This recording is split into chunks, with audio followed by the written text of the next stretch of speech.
एक तरफ जो कॉमन ग्रेजुएशन के पढ़ने का तरीका होता है, ठीक है, ग्रेजुएशन का जो पढ़ने का तरीका होता है, या जो तुम्हारे स्कूल कॉलेज में पढ़ाया गया तुम्हें, ठीक है, ये स्कूल कॉलेज का जो तुम्हारा सेगमेंट हो गया। एक तरफ यूपीएससी का पढ़ने का स्टाइल, इन दोनों के बीच में अंतर देखो, ये बड़ा ध्यान से समझना। तो कॉलेज और ग्रेजुएशन में तुम कंफर्ट इसलिए थे कि वहां डोमेन टू डोमेन पढ़ाई होती है। ये मान लो हिस्ट्री हो गई, पॉलिटी हो गया, ज्योग्राफी हो गया, इकोनॉमी हो गया, इस तरह से डोमेन टू डोमेन रन करता है। और ये बड़ा ही हमें छोटा करके, क्योंकि उसमें जो हमारा पर्पस होता है, उद्देश्य बड़ा इंपॉर्टेंट होता है, वो होता है पास होना या डिग्री लेना, यही तो होता है, क्योंकि इसका मकसद मार्केट में नौकरी से होता है। बड़ा सिंपल है। तो मान लो 67% नहीं आए, 80% नहीं आए, तो अगले बार हम अगले सेमेस्टर में एडजस्ट कर लेंगे, अगले साल एडजस्ट कर लेंगे। लेकिन यूपीएससी क्या है, इंडिया का सबसे टफेस्ट कंपटीशन है। तो कंपटीशन में जो होता है, यहां पे अलग तरीके से पढ़ाई की जाती है। इसीलिए जो लोग बचपन से, जिनके माता पिता या जिनके घर में अच्छा माहौल नहीं होता, वो यहां सर्वाइव बहुत मुश्किल से कर पाते हैं। वो एक दो अटेम्प्ट फेल करने के बाद सीखते हैं कि यूपीएससी क्या मांगता है। यहां पैराडाइम शिफ्ट हो जाता है, बहुत बड़ा चेंज आ जाता है। इसको बोलते हैं फनल स्टडी। फनल, कुप्पी देखिए, कीप, तो ये फनल स्टडी यहां काम आती है। कीप, ये जो है, ये तुम्हारा नेक्टर है। ये जो तुम आंसर लिखते हो, तो ये वो है जहां बहुत सारगर्भित होकर लिखना है, 150 वर्ड में लिखना है। यूपीएससी मॉडल ये है, ये नहीं है। वहां तो 5 साल का प्रीवियस ईयर पेपर देख लिया, इंपॉर्टेंट क्वेश्चन देख लिए, कुंजी देख ली, पास हो जाते हो, बी कॉपी भर दिया, यही तो होता था। यहां ये मॉडल काम नहीं आता। इसीलिए तुम समझना कि कैसे हम पढ़ाएंगे और कैसे पढ़ना चाहिए, तुम्हें पहले से पता होना चाहिए कि तुम्हें डिस्कशन में घबराहट ना हो। तो ये एक फनल मॉडल, इसको क्या बोलते हैं, कुप्पी, फनल। तो फनल में क्या होता है, ऊपर की तरफ मुंह चौड़ा होता है और धीरे धीरे क्या होता है, नीचे पतला चला जाता है। मैं इसको बोलता हूं टाइम। ये कौन सा ग्राफ है, टाइम ग्राफ। टाइम, तो टाइम तुमने आज से शुरू किया, फॉर एग्जाम्पल ये है, और धीरे धीरे जब तुम एग्जाम की डेट तक पहुंचोगे, तो ये टाइम मॉडल है।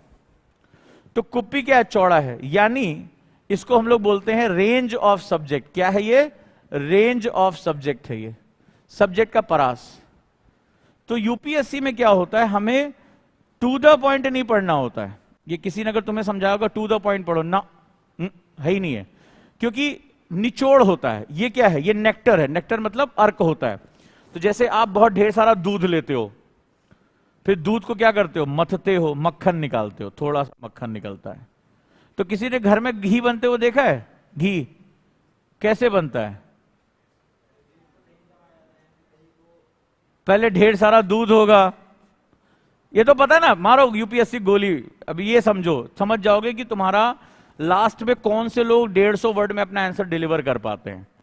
तो मैं आज ही तुम्हें बता देता हूं कि आज से 1.5 साल बाद, 2 साल बाद क्या होगा। तो तुम ढेर सारा दूध लेते हो, फिर उसमें क्या करते हो, मक्खन निकालते हो, दही निकालते हो, जो भी करते हो, तो वो थोड़ा सा कम हो जाता है। फिर उसको फेंटते हो, उसमें से क्या निकालते हो, उसका एक और भी मक्खन निकाल लेते हो, फिर उसको आग पे चढ़ा देते हो। तो वो मक्खन क्या होता है, धीरे धीरे आंच पे जाता है। फिर जैसे जैसे आंच पे जाता है, फिर उसमें से थोड़ा सा घी निकलता है, उसको फिर छानते हो, फिर लास्ट में तुम्हारे पास शुद्ध एक बढ़िया खुशबूदार घी होता है, जिसकी कीमत बहुत ज्यादा होती है। तो यूपीएससी भी यही है, यूपीएससी भी यही है। UPSC is a process. तो अब जरा इसको पहले ध्यान से समझो, अभी मैं समझाने की कोशिश कर रहा हूं। अगर मैं दूध कम ले लूं तो तुम्हारे लिए क्या है, तुम्हारी वैल्यू घी के रूप में है। आज तुम कहीं पे भी हो, कल के तब तुम्हारे नाम के साथ आईएएस आईपीएस लग जाएगा, तुम्हारी वैल्यू घी वाली हो जाएगी। घी कीमती होता है, बड़ा महंगा मिलता है शुद्ध घी ना, तो तुम्हारी वैल्यू जो है घी के रूप में देखी जाएगी। अब फॉर एग्जाम्पल, अब आप अगर दूध कम कर दें तो मक्खन, इतना तो समझ है ना, मक्खन कम निकलेगा। या दूध इम्प्योर है, पानी मिला हुआ है, तो जब मक्खन निकाले तो मक्खन कम निकलेगा। मक्खन कम निकलेगा तो घी कम निकलेगा। और वैल्यू किसकी है, घी की है। तो अब इस बात को समझो, तो जो तुम्हारी नॉलेज है, इंफॉर्मेशन को नॉलेज मत समझ लेना। इंफॉर्मेशन मतलब होता है फर्स्ट टाइम तुम्हें बता दिया। जो तुम याद करोगे, जिसको तुम कॉपी में लिखोगे, जिसको तुम रीप्रोसेस करोगे, जिसको तुम डिबेट में लेकर आओगे, वो तुम्हारी नॉलेज है। नॉलेज तुम्हारी है, इंफॉर्मेशन मेरी है। मैं जो अभी तुम्हें दे रहा हूं वो इंफॉर्मेशन है, और ज्यादातर कोचिंग में इंफॉर्मेशन देकर छुट्टी पा जाते हैं। जब ये तुमसे मेरे पास आ जाएगा और दोनों इंड मैच कर जाएंगे, तभी वो नॉलेज है। ठीक है, तो अब तुम्हें क्या चाहिए? नॉलेज चाहिए, तो पता है ना, ज्ञान चाहिए। तो तुम्हारे पास इंफॉर्मेशन क्या होनी चाहिए? इंफॉर्मेशन ज्यादा या कम? सूचना तुम्हारे पास कैसी होनी चाहिए? मैं चाहता तो डाइवर्सिटी की डिफिनीशन लिखा देता 2 लाइन में, कि विविधता से निम्नलिखित तात्पर्य, और ऐसे लिखाया जाता और ऐसे तुम लिख कर आए होगे। हां क्या ना? किसी भी चीज की डिफिनीशन टीचर पहले लिखा देता है, फिर बॉडी में थोड़ा सा एक्सप्लेनेशन लिखा देता है, और लास्ट में कंक्लूजन दे देता है। बोलो हां या ना? मैंने तो नहीं किया। मैं तुम्हें ज्योग्राफी, डाइवर्सिटी, सह्याद्री, फिर कल्चरल डिफरेंस, राजस्थान, कहां कहां तुम्हें घुमाते हुए, वर्षावन, मैंग्रोव, ज़ेरोफाइट, हैलोफाइट, क्या क्या तुम्हें मैंने सिखाया उस दिन। क्यों किया? क्योंकि मुझे पता है कि अगर इंफॉर्मेशन तुम्हारी श्रिंक कर गई तो लास्ट में तुम्हारा घी बहुत छोटा सा रह जाएगा, बहुत थोड़ा रह जाएगा, तुम सक्सेस नहीं हो पाओगे। तो नियम है कि आपको दूध या मक्खन जो है ज्यादा चाहिए होगा, तभी आप ज्यादा घी निकाल पाओगे। घी बनाने के लिए क्या करना पड़ता है? आंच में तपाना पड़ता है। तो आंच में तपाने का मतलब तुम्हें एक पर्टिकुलर शेड्यूल फॉलो करना पड़ेगा, तब अपने आप को जब जलाओगे तभी तो घी बनेगा। तो यहां पर तुम्हें क्या है, तुम्हें जब भी तुम किसी क्लास में जाओ, डिस्कशन में पार्टिसिपेट जरूर करो। और ये दोनों के बीच में जो ये मैंने लाइन ड्रॉ की है, जानते हो किस चीज की लाइन है? ये किस चीज की लाइन है? ये वाली लाइन जो मैंने ड्रॉ की है, ये कौन सी लाइन है? ये बता दो। इसको बोलते हैं mindset line. It is mindset line. ये सबसे खतरनाक लाइन है। अब एक ही सब्जेक्ट को जो मैंने तुम्हें पढ़ाया, भारतीय समाज, ये तुम्हारे कॉलेज, ग्रेजुएशन, यूनिवर्सिटी में भी चल सकता है, यही यूपीएससी में भी है। इन दोनों के बीच में फर्क जो है वो माइंडसेट का, और माइंडसेट व्यक्तिगत होता है। आप कहें अरे फलनवा उजांग सर फालतू पढ़ा रहे हैं, इतना हमें पढ़ाने की जरूरत नहीं, हम तो कोचिंग में आए थे, हमें तो 4-4 लाइन की डिफिनीशन चाहिए थी, 4 लाइन का एग्जाम्पल दे दे, खत्म। और दूसरी तरफ आप को एक मंत्र दिया था, भारत को जानो, know your country, know Bharat. तो जब आप इस प्रोसेस में जाओगे तो तुम्हें समझ में आएगा कि मुझे अभी और जानकारियां चाहिए, क्योंकि मेरा देश केवल एक ज्योग्राफिकल यूनिट नहीं है, कल्चरल है, इकोनॉमिकल है, सोशल है, बहुत सी यूनिट्स हैं इसके अंदर। तो इन दोनों के बीच में माइंडसेट का फर्क आने वाला है, और यही चैलेंज करेगा। आप में से कुछ लोगों के लिए मैं बहुत अच्छा व्यक्ति हो सकता हूं, कुछ लोगों के लिए अरे क्या फालतू पढ़ा रहे हैं, मेरा दोस्त फलानी कोचिंग में पढ़ता है, 2 पेज में पूरा चैप्टर खत्म कर दिया।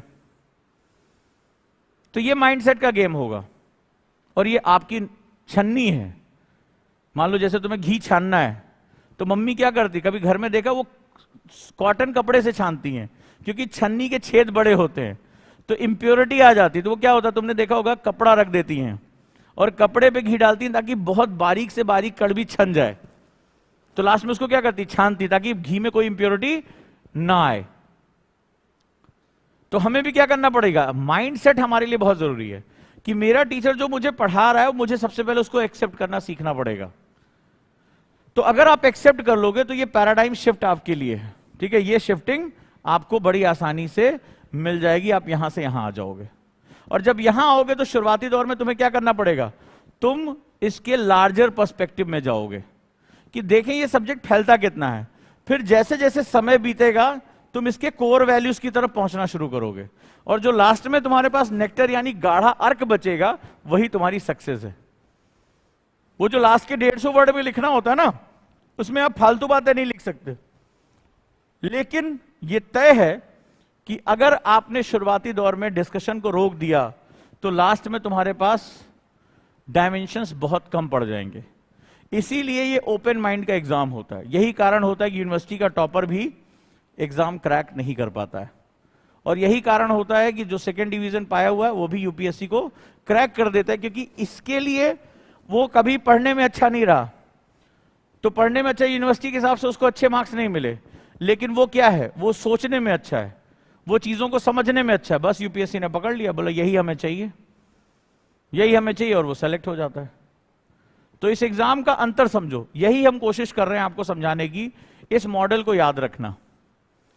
इस मॉडल में अगर तुमने शुरुआती दौर में इंफॉर्मेशन यानी समझ को छोटा कर दिया तो आगे चलकर तुम्हारा माल मसाला कम होने वाला है। तुम आगे चलकर लैग कर जाओगे, बोर हो जाओगे और कभी भी अच्छा आंसर डिलीवर नहीं कर पाओगे। क्लियर है? चलो, तो हम बातचीत कर रहे थे। अब आज हम थोड़ा सा और सेगमेंट की तरफ आते हैं। लिखो, अगला है role of women and women organization. अगला जो टॉपिक है हमारा, इंडियन सोसाइटी में